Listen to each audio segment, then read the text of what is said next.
Hi, this is me, my stomach. And for my story, I want to take you back to January 2012. I was a happy young girl of 11 years old, and but overnight my life changed completely. Let me read to you from my diary.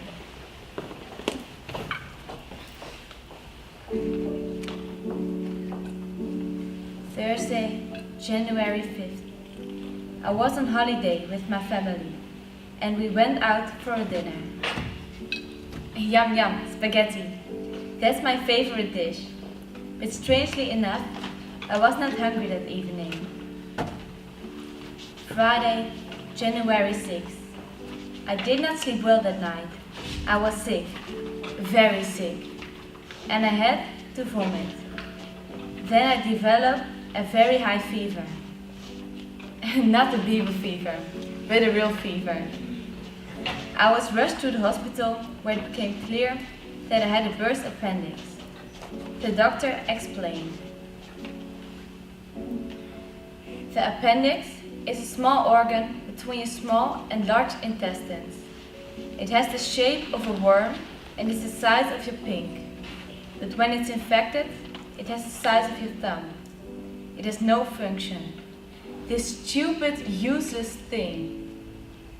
The appendix is full of bacteria and inflammatory fluids, and when it bursts, there is a large risk of complications that can cause organ failure and even kill you. I had been walking around with a burst appendix for days, and my whole stomach was infected. I was a ticking time bomb. I needed an emergency operation. If the infection was not treated immediately, it could become fatal. But I was lucky. The operation went well. Saturday, January 14. I was discharged from the hospital. I went home and I was so happy, but I had to take a lot of medicine and I was feeling very weak, getting better day by day. Wednesday, January 18. I was not feeling well again. The fever had come back. I had to go back into the hospital. The doctor noticed an abscess in my tummy. I needed a second operation. They had to insert a drain. The doctor told me it was not going to hurt, but it hurt like hell. I felt sick with pain and misery. A drain is a tube that was inserted in my abdomen to drain the fluids from the abscess into a plastic bag outside my body. Monday, January 23. I was home again with my drain, but it was so nice to be home again. Thursday, January 26. The fever was back again. I had to go back into the hospital for the third time. Now it was time for some serious action. The doctor told my parents not to despair. Friday, January 27. I had a terrible night. I had to take medicine the whole night. It made me vomit and I felt so sick. I needed major surgery. The doctor had to cut me open from my belly button all the way down. The infection had to be stopped. This was serious, no time for jokes. Third time lucky. Saturday, February 4. Back home again. I had a large wound. It was stitched like a zip. Thursday, February 9. The stitches had started to come loose, and I had to go back into the hospital. This was the fourth time, but I had no fever. There was good news and there was bad news. The good news was that the dangerous infection was under control. The bad news was that I had a superficial wound infection. I had to stay in the hospital again.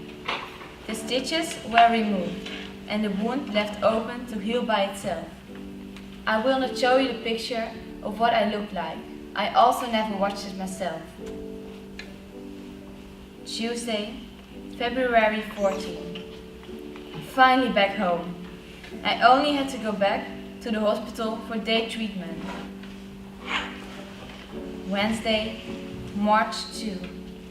My last treatment in the hospital. I remained with 3 scars, and one was really not pretty. But at that moment, I did not care. But there was more. I was afraid of sleeping in my own bedroom. I was afraid of being in a group, including school. I was afraid of doctors or anybody looking like one. And even worse, I was afraid of missing my dancing competition. I was insecure and afraid about most of the things that were normal to me before. I did not only have physical scars, I also had a mental scar. I need help. Wednesday, March 7. I had my first therapy session with a psychologist to learn to manage my own fears. 2 days later, I slept in my own bedroom again. A week later, I was back in school. And in June, I danced in a theater in Wageningen. I did not win the competition, but I was there.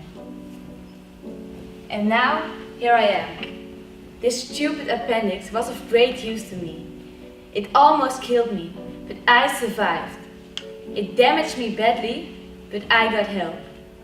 I can now wear my scar as a sign of survival, as a sign of my strength. But what about her?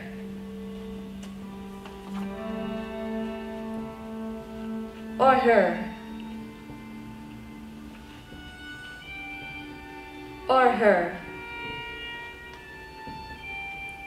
Around the world, millions of people are damaged with scars, mentally or physically, and they need help.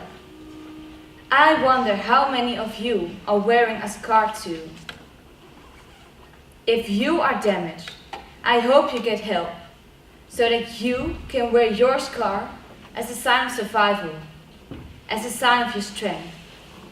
Remember, what doesn't kill you makes you stronger.